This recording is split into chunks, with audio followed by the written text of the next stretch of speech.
Hey, what's up? Okay, can I just say that I am so excited to do this video because this is not only an R&B Divas review, this is also a review for Syleena Johnson's new CD, which is the Acoustics. It's acoustic sessions, and it's from some songs from her previous album, Chapter 5, Underrated. And baby, let me tell you, the next CD needs to be ultimate, the ultimate. I don't know if she have a album already called the ultimate, but it needs to be the ultimate. And I'm gonna tell y'all why. I like my hair. I've been wearing the piss out. They said I love it. Anyway, it needs to be the ultimate because Syleena Johnson to me is like the ultimate singer. And I don't know if she watches me. I know her people watch me. So shout out to iNetwork. Shout out to you, boo. And there's somebody else from her team that watches me. But I just want to say shout out to Syleena Johnson Camp. Shout out to Syleena Johnson because I liked her before. But now I feel like I'm crossing the borderline of becoming a stan, and I need to stop myself. And let me explain why. Because I'm a person that y'all know I love to sing. I can appreciate an artist who not only is good at writing their own material, but is a vocalist. Syleena Johnson writes real shit. And I mean, she cursing in the songs, not too much. She not like me, but that's a real woman writing songs for other real women. Women that go through shit. Women that have bad relationships. Women that have money problems. Women that just go through things. She have I'm going to play one song from the Acoustic album, my favorite song from the Acoustic album. I'm going to play that song, and I'm going to play some samples from the Chapter 5 album because it's some of the songs from Chapter 5 are on the Sessions one. And I just want y'all really to go out and support artists that are really putting their foot forward to make good music. Syleena Johnson has like umpteen, albums on iTunes right now. Recently, I bought Chapter 3, Chapter 5, and I bought the Acoustic. So, and I mean bought. I did not download. I bought, okay? There's a song called Slowly on Chapter 3 that my boyfriend liked that I had to get. It's called Chapter 3, The Flesh. And that just explains it all. So, you see my appreciation for artists that can what? Sing. And when I tell y'all, wait till I play the song for y'all, okay? But let's just get into this R&B Divas thing because, like, I'm getting too much life from Syleena Johnson. And I really do wish that she herself comments or watches the video because, I mean, I just have such a really great appreciation for an artist like herself that really is about they shit. And I feel bad and I'm kind of pissed off that it took this TV show to put her on a level where more people are looking at her because I feel like she's an incredible artist. You know what I mean? And I'm going to just say that it pisses me off that you got to be out there shaking your ass on stage in order for people to pay attention to your music. I'm going to just say that. Because the people that we always see that people pay attention to their music are what?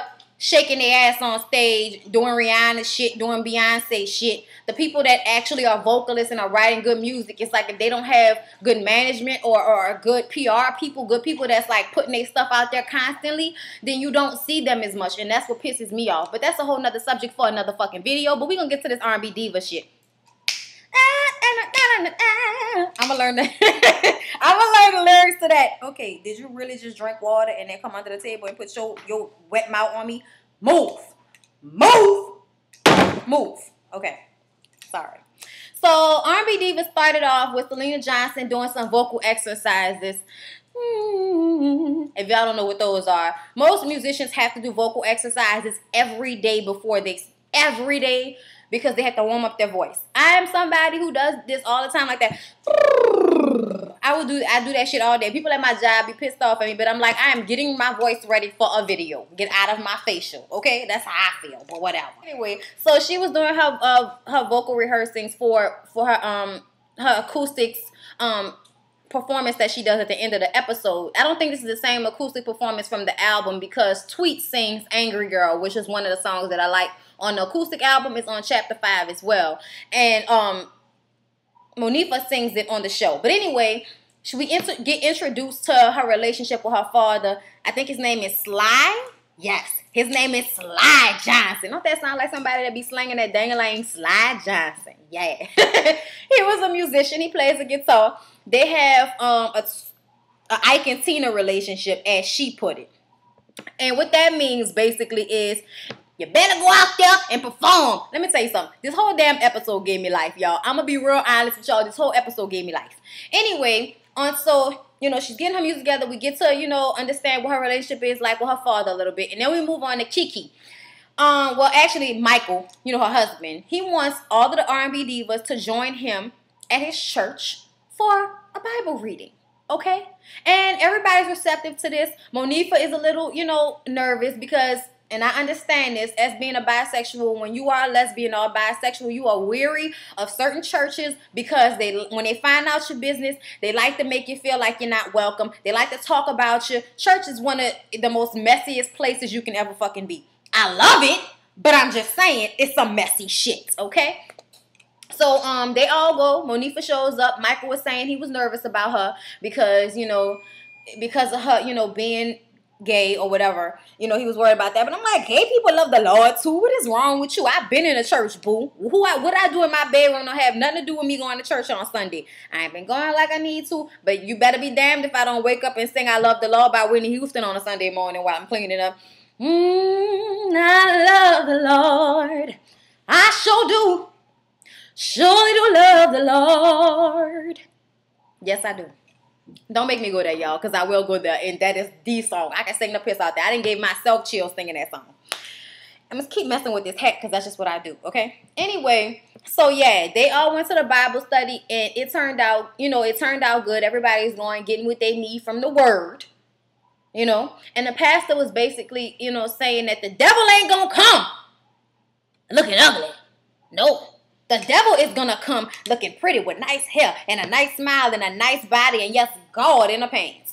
And this is true. Y'all know the devil has many disguises. But anyway, you know, when Monifa was hallelujah, you know, we was all feeling it. And Kiki was saying there's some things that she needs to understand because her past relationship with that man beating her and cheating on her and just being a very, very bad relationship has bruised and wounded her now. And she doesn't want her daughters to have that same issue.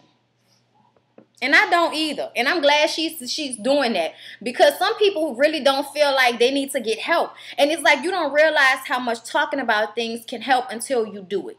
Talking helps. That's why God gave us mouth. That's why he gave us words so that we can express our feelings. Everybody wants to, oh no, you know, everybody want to be hard and act like they ain't feeling shit. Fuck you. I'm emotional and I'm going to tell you how I'm feeling. And if you have a problem with that, that is your issue. You see what I'm saying? I really want people to, like, I mean, I'm just saying, like, people, especially women, stop acting like you so damn hard. You're a woman, okay? You ain't that damn hard. Chill the fuck out. I'm just saying. Sometimes people need help.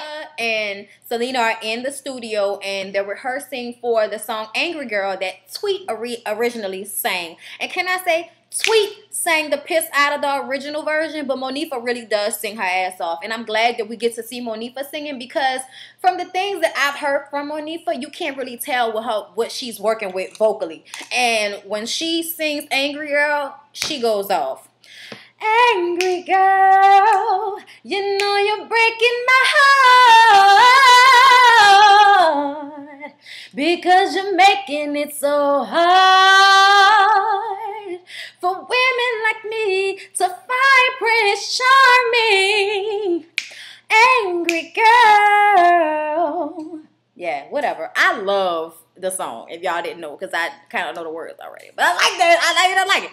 But the whole time they're trying to rehearse, the last time, you know, Syleena is clowning Monifa for forgetting an ad-lib during a song. And she like, I didn't forget nothing. I forgot an ad-lib. I know the words. But then she forgot the words. She was like, I remember the words. I just forgot it. That means you ain't remember, Mo. But anyways, you know what I mean? They practice it. They get their little jokes in, Milli Vanilli, you know. And Syleena was like, look, I love Mo more than my lunch, okay? But she can't be forgetting the words. I mean, if she forget the words, then we just going to have to keep singing, boo. Because it's going to be an excellent performance. And she is absolutely right. We're going to get to that. But yeah. Angry girl, you know you're breaking my heart. If I can get at a piano with Syleena Johnson, ain't nothing gotta come. I just want to get at the piano with her. I just want to be sitting right here, and she be on that bitch and be like, sing this, and I be like, and then it be like, yeah. That's Kiki and Monifa. We at Monifa house. And Kiki shows up without her husband again. Yes, we're making progress with the baby, Wiley. And they basically sit down and talk. And they start talking about what, the pastor saying that Monifa should come back to the church. When they were at the Bible study, they talked about generational curses, meaning that if your people had some type of issues, like with Kiki, abusive relationships, that kind of lingered into her life with her ex-husband being abusive. Then we got, Monifa with the addiction thing. Her family had drug addiction. So that's something that, you just kind of, that passes on to your kids, that you don't want to, pass shit like that on to your kids. But in their situations, it did. And they sitting up there talking about it, and Kiki was basically explaining a stabbing situation that happened, I think, back in 2000 or something like that, where she stabbed her ex-husband. But she says he came home on Christmas. He had been gone all Christmas Eve and all Christmas Day. He get that Christmas night, I think she said, and he's, bugging out. And she like, well, where you been? What's wrong with you? He like, don't you talk to me. Don't you ask me nothing. She was basically saying that, to me, it sounded like she was saying he was high off some coke or something like that. He was going all day getting loaded or something like that. Because when he came back for your eyes to be bugged out and you to be all angry, to me, that screams coke. Okay. Because crack, I don't know. I don't know if you'll be that angry on crack. I know on coke, they, they give you that hulk. So, he choking her and shit, and she stabbed his ass to get him off her. She was like, if you want to be the dead dumb bitch laying on the fucking floor, then you can do that, but that's not me. I never said that, I never heard of anybody calling somebody crazy for stabbing their husband in self-defense. I don't consider that crazy. I consider his ass crazy for thinking he wasn't going to get stabbed. That's how I feel about it. But she's just saying that it's carrying on into her right now, and she needs to find a way to let that go. And she does, because you don't want to have that shit carried on into your life and on to your kids and all of that. And also she talked about how with her daughter, I think she said her name is Mimi, he hit her while she was holding her baby. To me, that's some crazy shit. And she, they weren't even together. She just decided that she wanted to have a baby with her husband since she, they decided they wanted to have a daughter. She wanted all her kids to match. And if y'all don't know what that means I don't want 15 baby daddies. I want all my kids to have one daddy. And she was saying that's that young mindset. And it is, because of course you don't want your kids to have a beaucoup different daddies. But that's not what you want to make your decision based off of. You know what I mean? And she was just saying how, people always feel like you have to stay because of the kids. Fuck that.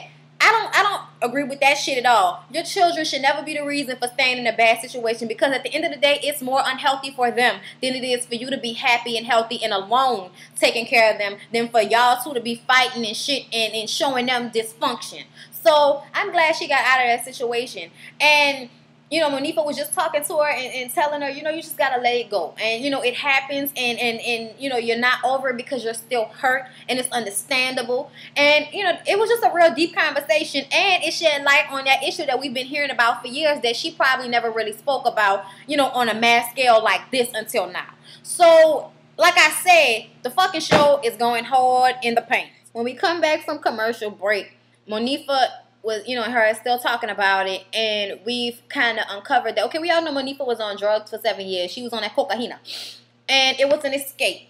And, Kiki was like, I think having babies is mine. Like, that's the reason why she has so many children, is because when she has those kids come into the world, and she automatically loves those kids, and those kids automatically love her. And she feels like nobody else loves her. And that's a scary, dark feeling. That's a scary, dark feeling. I don't even know what that's like. I don't know what that's like to feel like nobody loves you. So I can't even speak on how many children I would have if I felt like that. You know what I mean? So I'm not going to say I feel bad for her, because she's getting her shit together, and, it's okay. There's nothing wrong with having a lot of kids, especially if you can take care of those kids. So, pop them out. I, at one point in my life, planned on having a bunch of kids, but if I don't have the money for it, it's not going to happen. Kiki seems a little bit more comfortable, so, things can go down. But she said that she was having children to basically deal with the feeling of not feeling loved, and I feel like that's a damn shame. You know, to me, that goes back to that parental thing. Because if your parents give you love, then you don't need to look for it from other people and from bad places. And when you tell me that you feel like nobody loves you, that means mama and daddy. And that's fucked up to me. Because I can never, ever, ever look back on my life and feel like my mom and my dad didn't love me. So that's some fucked up shit. I don't, you know, that's too much. Y'all, Lord, Nikki Gilbert. Okay, so Faith has a get-together at her house with catered food and cocktails and a masseuse there to massage everybody. It's very nice. Her apartment is the shit. Okay, all windows, high up. My sister, I think I said that in another video. My sister used to have an apartment like that, and I've been in one of those, and it is just the business. Okay, I'm gonna just put it out there. It is the business to have one of them. But they're having a good time, and Kiki shows up later.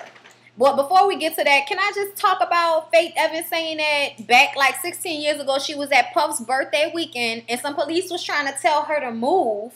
And before she could, you know, she was like, but sir, I'm waiting. And before she could even finish saying what she was saying, the policeman threw her through a fucking window and she had glass all in her back. And that's how she met her masseuse, because her masseuse would massage the glass out her back.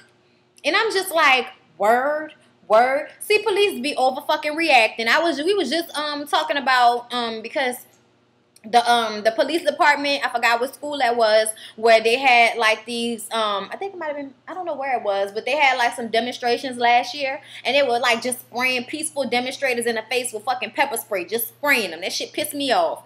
But you know, police always be, you know, too big on their authority. Like, you are here to protect and serve. You have no authority. Like, that's what pissed me off. Like, why do they have authority when they're supposed to be protecting and serving? You have authority over criminals, not, you know, everybody walking down the fucking street. I don't like that shit. But that's another story for another time. But she was just talking about that, and I thought that was a funny story. They be leaking out them old school joints for that ass, letting y'all know shit that happened back in the Gap. I ain't never even heard of that shit. So I was like, whoa.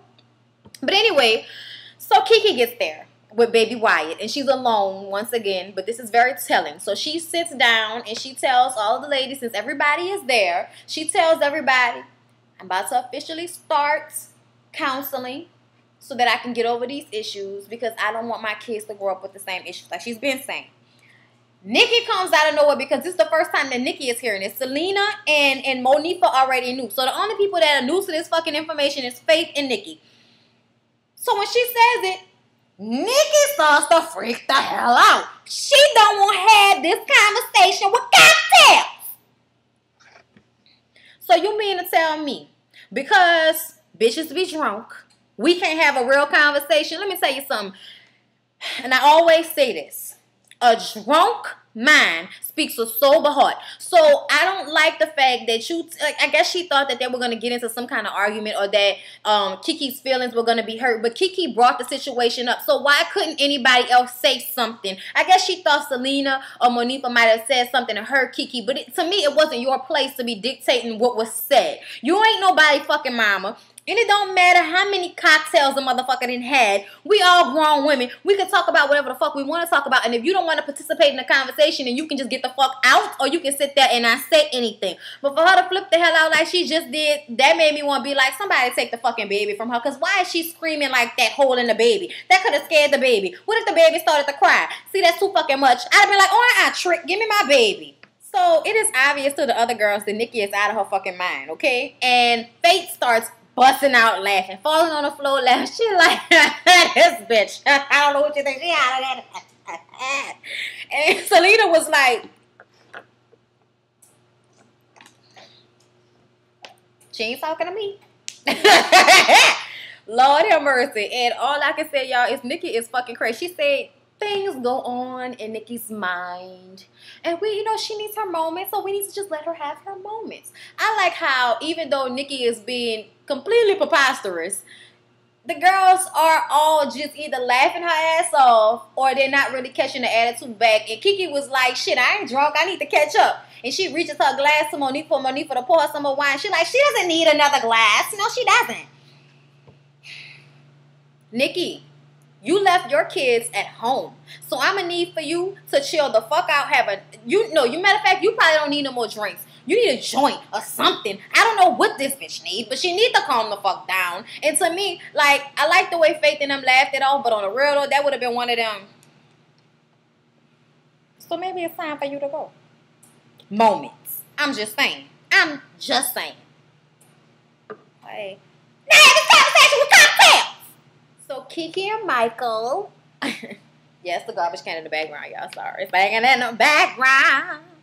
So they're at counseling finally. And Kiki is talking about her issues, talking about the issues in a past relationship, of course. But she's also saying that she has no trust in her heart for no one. And she doesn't think that anybody understands her. And she's tired of being misunderstood by her family, by her friends, and by people that don't even fucking know her. And her husband, Michael, was like, you know, I understand. I get it. You know, especially when it comes to her job and singing, she has to work and she feels like she should be at home. And he was like, you probably feel like that because you were left alone more than you would have liked. We all know that Kiki mama was a little crazy. Like, her mama was white and she used to call Kiki a nigga and all of that type of shit. Like, Kiki said in an interview that she thought nigga was her name because that's how much her mama called her that.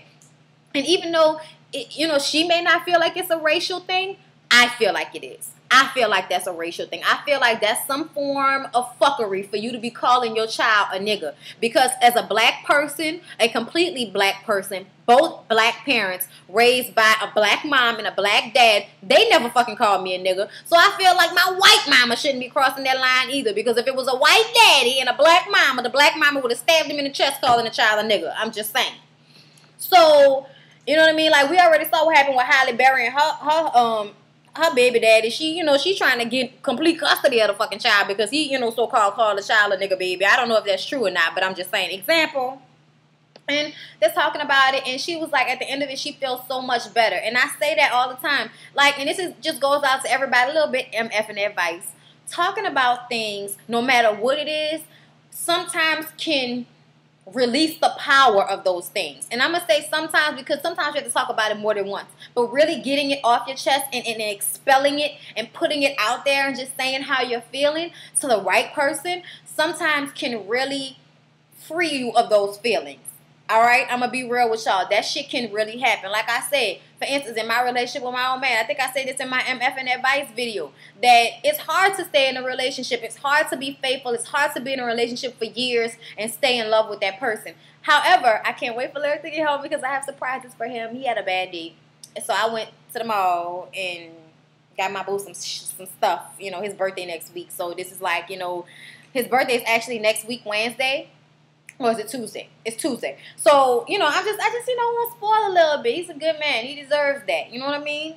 And them bitches at his job be having him mad. And I be like, don't let them hoes make me have to come over there. You know what I'm saying? I be getting real, you know, night water on these people. Anyway, if y'all don't know what that means, I'm sorry. But that's like the hoodest part of New Orleans, the night water. Anyway, you know, so they was talking about, what was I saying? Oh, yeah. So, you know, with cheating with my boyfriend, like, when I have those feelings and I have those thoughts, we discuss it. We talk about it. And that takes the power away from me. Because for him to understand me and understand how I'm feeling and where I'm coming from and to relate to that as my man and not get upset, that's a turn on for me. And that completely changes my outlook on it. And I don't want to fuck with nobody else. I want to fuck with you. And you. And you. And you. And you. Time out. Okay, y'all see I look cute. Hold up. Let me give y'all a okay. Right? I'm cute, right? Okay. Alright, I'm just like, no, because somebody said my ass wasn't that big. I never said my ass was that big. I put a picture up on Instagram and it said ass. And that's because that's a song I was thinking in my head when I put the picture up. I don't think my ass is all gargantuan. I think my ass is very proportional to my body. I think I have a donk. Because I can do things with it. I'm just saying. Y'all seen Basketball Wives LA with Drea and your girl, right? I can do those things. But my point, and I will not be putting that on nobody's fucking video, on nobody's YouTube. So don't ask it, don't comment. I'll delete the shit and curse you out. I'm just saying, I ain't no damn stripper. You gotta be somebody special to get those privileges. I'm just saying, putting it out there. Boom. Back to R&B divas. Don't be talking about my ass. Okay? Don't be making no comments about my ass. My ass is beautiful. You better ask somebody, baby. I'm just gonna need, okay, so Syleena Johnson, people watch me. I love y'all. Yes, I do.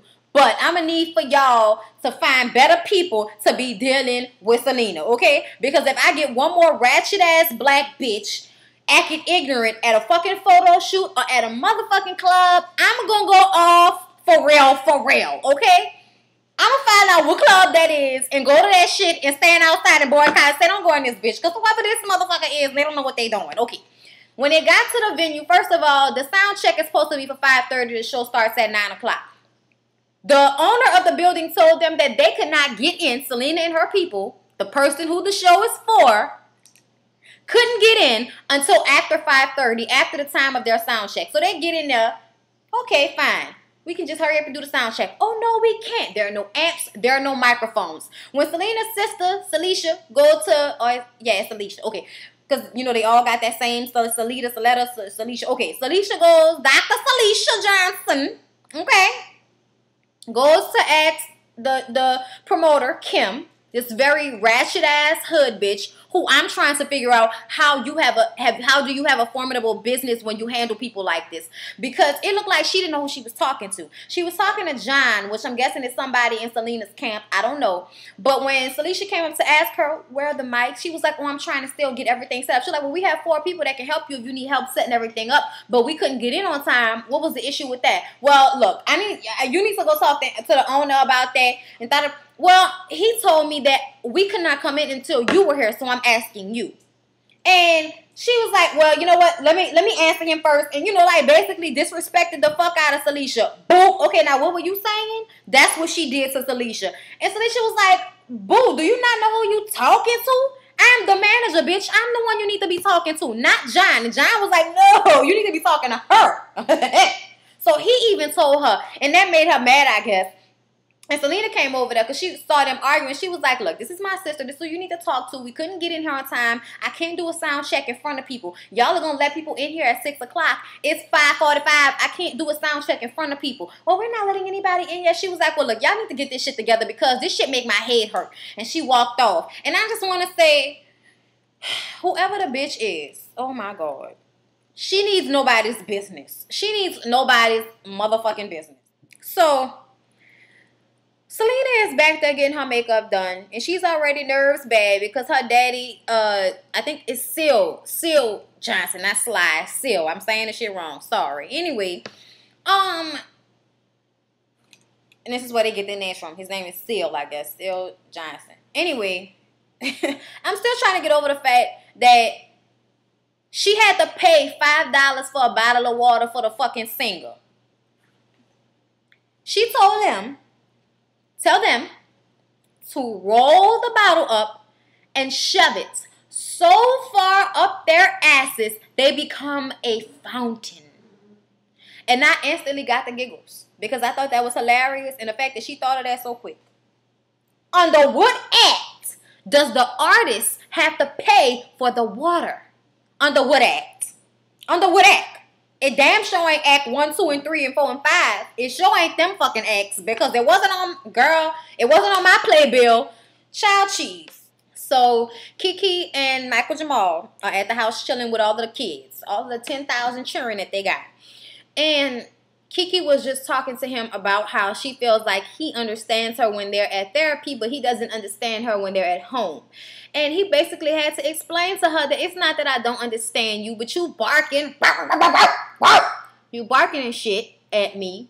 And I'm sorry, I didn't want my dog to jump up because I was barking. Anyway, he was just saying you're barking when we're at home. When you're in a setting of a therapist, you're calm and you're able to receive what I'm saying. And I totally understand that. And she was just saying how she got to work on it. And the therapist has given her the heavy-ass tools that it's going to take her to get her life and to learn how to trust. But she plans on getting her life. And I'm very happy for Kiki and Michael Jamal. So we get back to Acoustics, which is where Syleena is doing her album release for the Acoustic Session album, which I'll be reviewing at the end of the episode.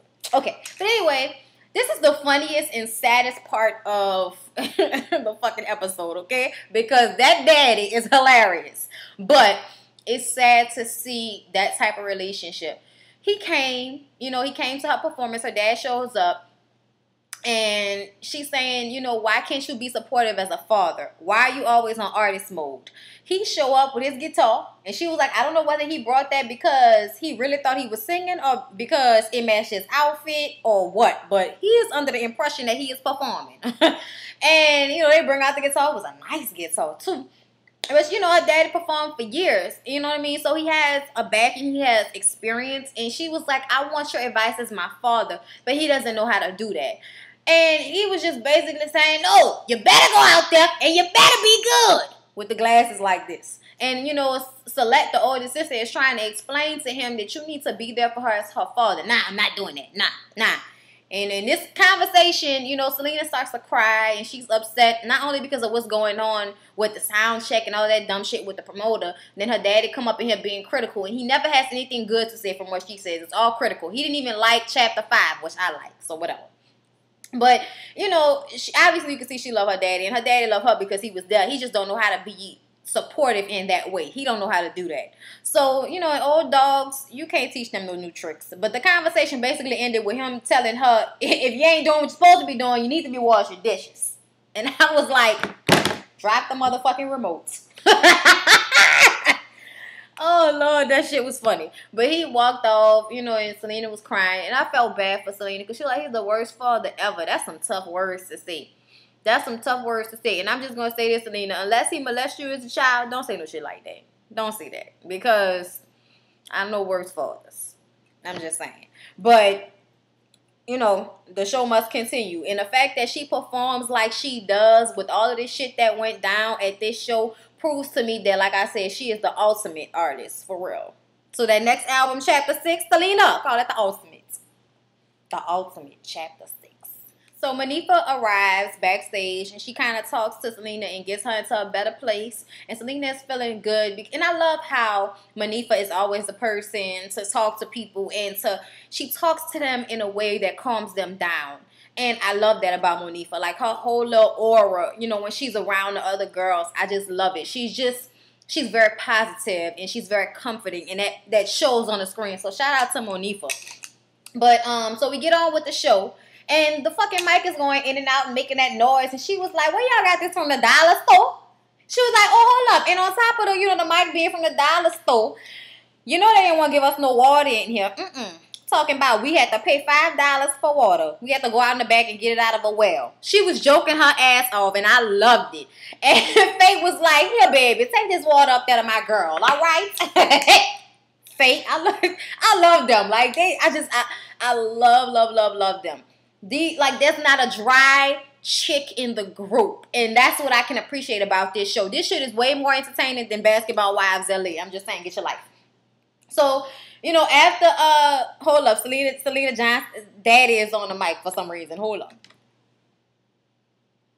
So Syleena daddy got on the mic and said that my daughter is nobody gonna be better than her. She is the best artist ever, and ain't nobody gonna be better than her. She was like, thank you, daddy. You know, she was just saying it's a love-hate relationship. I totally understand that. When my daddy was alive, we had a serious love-hate relationship. I could not live with him. I had to move the hell out. I would rather struggle and live on my own than live in a house and have to deal with him. He's dead and gone now, but I look back on that as I'm glad you was a hard ass, because I would never have the same independence I have if my daddy wasn't a hard ass. So shout out to my daddy. Shout out to Syleena Johnson daddy. Shout out to those hard-ass daddies that do what they supposed to do. So, she, you know, she continues to sing, and the mic is going in and out during her performance, but her being a real artist does not stop. She keeps singing. Well, at the end of her performance, she gets off stage to go and join everybody. Everybody's there except for Nikki. And, you know, Michael, Kiki, Faith, Monifah, everybody's there. She goes down to join them in the audience. And the promoter bitch gets on the mic and starts going off about how they disrespecting her venue, talking about the mics and da-da-da-da-da-da-da-da. And she was like, what? She was so mad. And it's like, well, bitch, at the end of the day, don't nobody fucking care. Ain't nobody fucking with you no more. After they put it out there that your ass is trash, ain't nobody gonna want to do business with Kim from Acoustics, okay? I did not like that shit at all. You should have just left it at that, because it was your fault that those mics were not working. And your ass should have just set your fucking ass in a corner with your gold teeth and chilled the hell out and had you a drink, instead of getting on stage trying to show out, trying to embarrass some fucking body. But you only embarrassed yourself because you made yourself look stupid. That was unprofessional, ghetto as fuck. And now I understand why we only, you know what I'm saying? I hate to say this, but you only want to deal with white folks. Y'all only want to deal with white folks, because white folks gonna have your shit set up and ready on time. You ain't gonna be walking through the fucking door all late and shit. She on a mic right now with that fucking swoop in a distressed curls, and everybody is in the audience looking like, why is this bitch still talking on the microphone? Oh, now the fucking mic won't work now that she won't get up here with this ignorant shit. So Syleena is like in the audience. She didn't even get bucked. She was just like, I can't wait to go the fuck home. And she enjoyed the rest of her night. And I just wanted for somebody's sister to get up there and tell her, bitch, if you don't get your stool. Yeah, look, the sister's up there, bitch. Da, da, da, da. Select, go off, select, go off, and let have. Because yes. But anyway, you know what I'm saying? Syleena was just like, fuck it. And, you know, the show must go on. But I thought it was an excellent performance. And next time, oh, did I tell y'all Sherelle was in the audience? I love Sherelle. If y'all don't know who the fuck Sherelle is. When I look at you, memories of love, like no one before, you stay on my mind. That's that Saturday love. If y'all don't know about that, Sunday, Monday, Tuesday, Wednesday, Thursday, Friday, Saturday love. Sunday, Monday, Tuesday, Wednesday, Thursday, Friday, Saturday love. When I think about you, my feelings can't explain why after all this time, my heart still feels pain. All right, y'all, I'm not going to go there, but that is my fucking song. So shout out to Sherelle for just being in the audience and being another R&B diva on the low-low. Okay, shout out to Sherelle. All in all, very entertaining episode. Great episode. And now, y'all stay tuned, please, please, please, for my review of Miss Syleena Johnson's album, Acoustic Soul Sessions. Okay. I'm only going to do 2 songs because I want y'all to go and listen to her album for yourself. I want y'all to go and support and buy her album. It's $5.99 on iTunes for the Soul Sessions, and it's $9.99 for her Chapter 5 album, which is, I think, a total like maybe 12 or so tracks. I forget. But I'm about to do my 2 favorite, you know, that I'm about to play. And the first one is Bad Person, and it's on Chapter 5, Underrated. Here we go.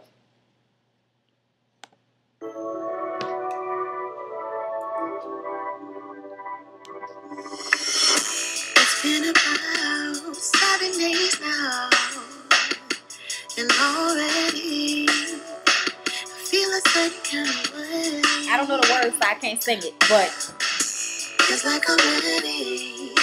Feels like I've known you all my whole life. But is it wrong to wanna go all the way? Yeah, yeah. Would that put my reputation on the line? Is it too soon for me to speak my mind? We're not in high school anymore, and maybe it's okay to explore. Maybe I don't know you, maybe I don't want to, maybe I just want to put my hands all on you. But does that make me a bad person? Maybe you don't know me, I know you don't love me. So keep me only sure there's one thing. That does not mean that I'm a bad person. Now we're alone, what do we do now? And if I kissed you, would you shy away? I want you, baby. Does that make you see me in a whole new light? Can you look at me and say you don't feel the same? Yeah. Would that put my reputation on the line? Is it too soon for me to speak my mind? We're not in high school anymore. Maybe it's okay to explore. Maybe I don't know you. Maybe I don't want to. Maybe I just want to put my hands all on you.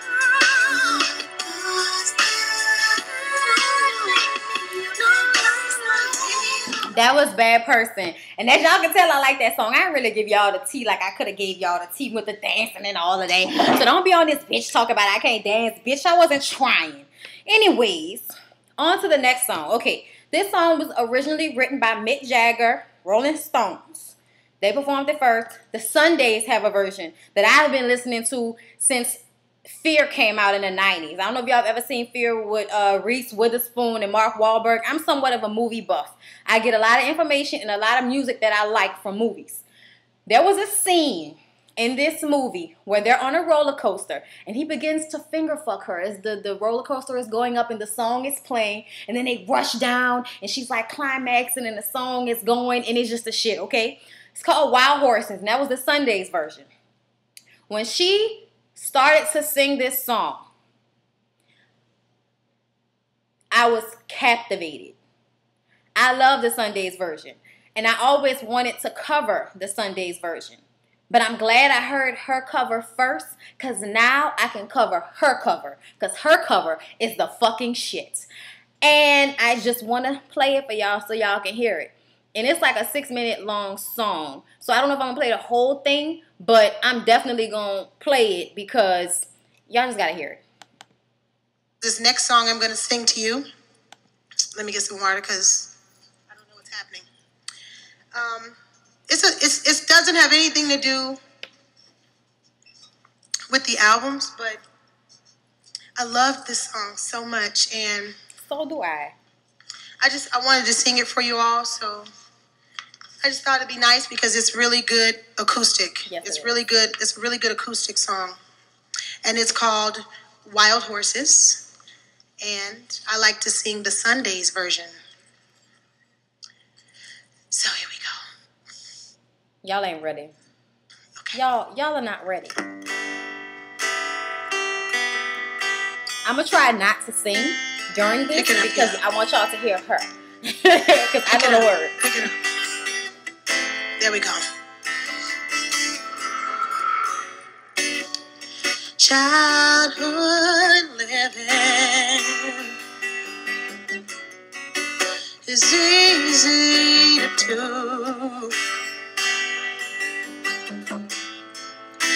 The things you wanted, I brought them for you.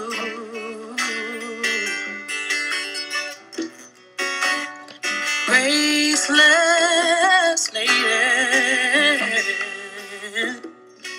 you know who I am. You know I can't let you slide through my hands. Oh, and wild horses could drag me away. And wild horses drag me away. I watched you suffer, yeah, a dull and aching pain. Now you've decided, oh, to show me the same. Ooh, no sweeping exit. Oh, stage light. Ooh, yeah, can make me feel bitter or treat you unkind. Ooh, oh, and wild horses couldn't drag me away. No. She make you make that ugly voice when she, that ugly face when she sings. Like, oh, I love it. Couldn't drag me away. Oh, to the bridge.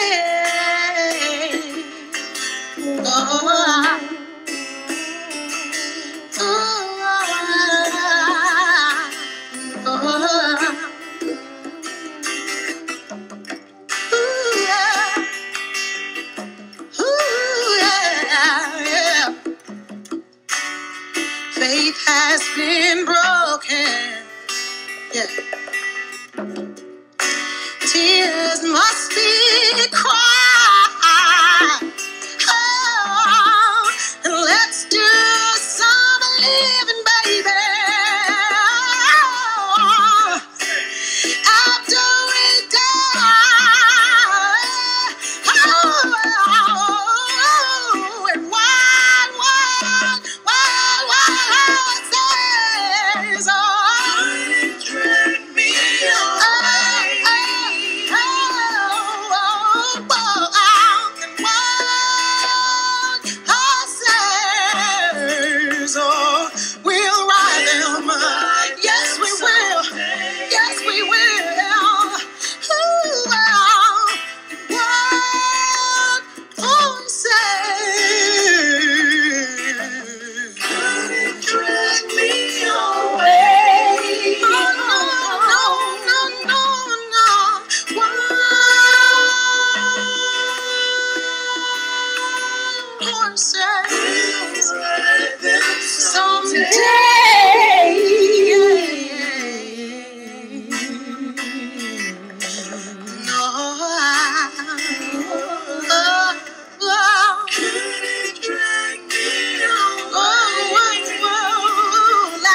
wild, wild, wild, wild, wild, wild someday.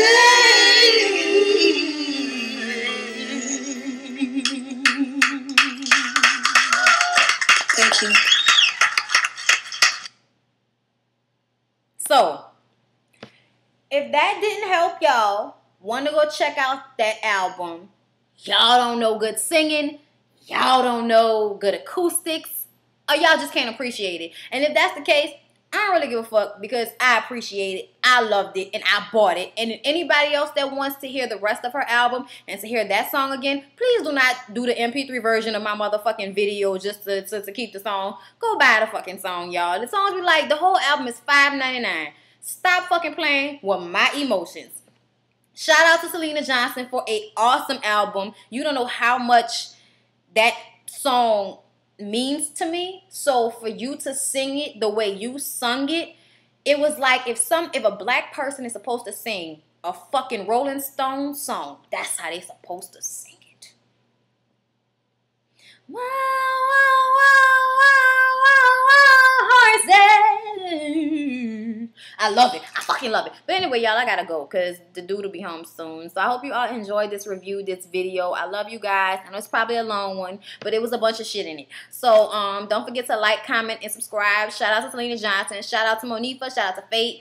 Shout out to Kiki. Shout out to, Nikki. Everybody on R&B Divas, the production. Everybody on R&B Divas because I'm really loving this show. I really appreciate having something to review that I don't feel sick about. Because I be feeling sick about the motherfucking Bad Girls Club. So I really appreciate y'all giving us some entertainment, with this good shit. You know what I mean? And I appreciate the album. And yeah, y'all gotta check it out. So like, comment, and subscribe. I love you all. And I will see y'all in the next video. Peace out.